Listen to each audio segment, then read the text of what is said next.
Lubos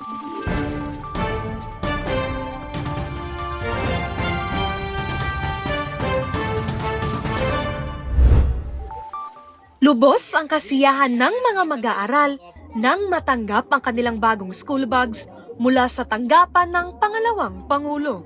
Kasunod ito ng pagbisita ng OVP Southern Mindanao Satellite Office sa Sarangani Province upang maghandog ng pagbabago bags sa 6 na last mile schools sa probinsya. Kabilang narito ang Talifara at Rancho Elementary School sa Alabel, Sarangani. Sa kabuuan, 145 pagbabago bags ang ipinamahagi ng opisina sa nasabing mga paaralan.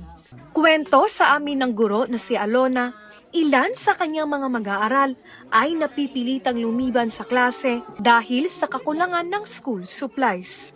Madalas ding nagiging dahilan ito upang hindi makapag-participate sa klase ang mga learners. Ang struggle talaga namin dito sa Talifara, yung wala pang mga school supplies ay palagi silang absent kasi una nilang mga rason kulang daw sila ng mga lapis, tapos papel, tapos minsan ang mga bata hindi na makapagsulat. Nandito sila sa loob pero hindi sila magsulat yung wala man sila gamit.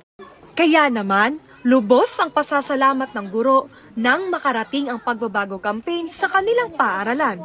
Programa ni OVP po, maraming salamat po kasi binigyan ng mga school supplies ang mga bata. So 100% na papasok na talaga ang aming mga bata dito sa amin. Ako po, si Jera Gomez. Lahat para sa Diyos, bayan at pamilyang Pilipino.